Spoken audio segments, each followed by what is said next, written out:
In 1912, Matisse began creating a series of artworks around goldfish. He created no less than 9 works of art. Today, you're going to be creating your own goldfish-inspired painting. You'll need a white sheet of paper, crayons, the more colors, the better, and watercolors. And of course, if you don't have any of these supplies, you can always substitute paintbrushes and a cup of water. First, using a crayon of any color, I'm going to sketch a cylinder. I'm going to start with an oval and a bottom curved line.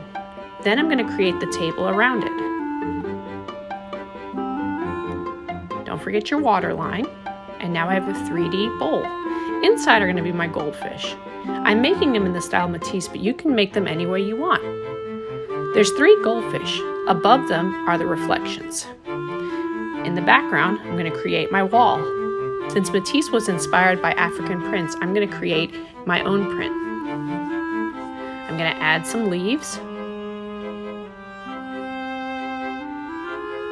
Next, using some crayons, I'm going to begin to draw some more details. The veins for the leaves, as well as going to add some color around my art. Since I'm going to paint in my art, I'm not worried about filling all the white spots, as the paint will fill in all those spots. If you don't have paint and you want to use crayons and markers, you can fill them in more thoroughly than I have. I'm not too worried about staying in the lines as well, as Matisse often was considered an expressionist, and expressionist artists don't always stay inside the lines. I'm adding pink to my background, but if you notice, the pink is inside the fishbowl. Anyone guess why? That's because the fishbowl is see-through. Good job, guys.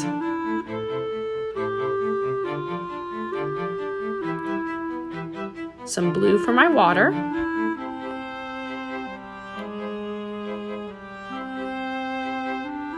My table is brown, but your table can be any color.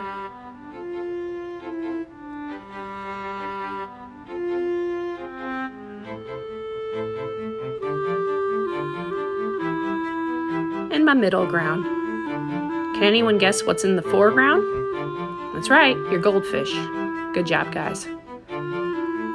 After I've filled it in, now I can start using my watercolors. I'm going to paint right on top of those crayon lines. The crayons are going to help push the water to fill in all those white spots. You can always try experimenting with mixing your watercolors. For example, if I want a darker shade, I would add, that's right, black. If I want a lighter shade, I would add white. Now, some of your watercolors may come with white. I often find that the white doesn't work very good. So the best way to make a light color is by using a lot of water and a little bit of paint, and you'll get a very light watercolor. If you want to mix your watercolors, most watercolors come with a lid. That's the best place to mix them. Try not to mix them in the watercolor wells, as you want to keep them clean.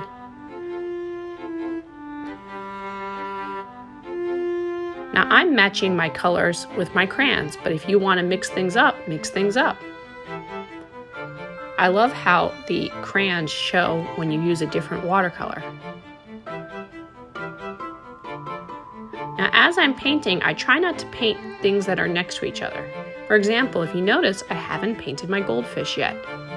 I haven't painted my goldfish yet because my water in the bowl is still drying. If I paint 2 wet things next to each other, the colors will mix. And sometimes we like that, but in this painting, I don't want my colors to mix too much.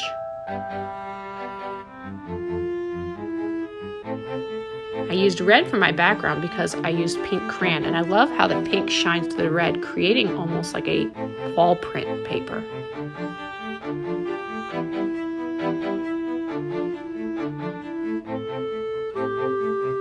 Check for any spots. Gotta finish up my table here.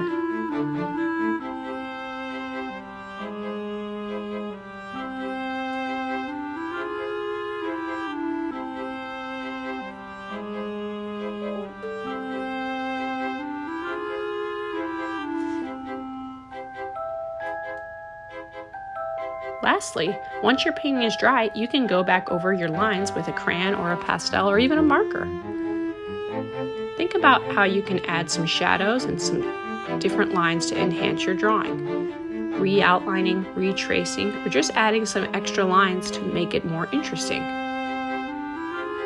If you have pastels, this is a great step to use them, as the pastels are so smooth and soft they'll go right over it. Add some eyes to your fish.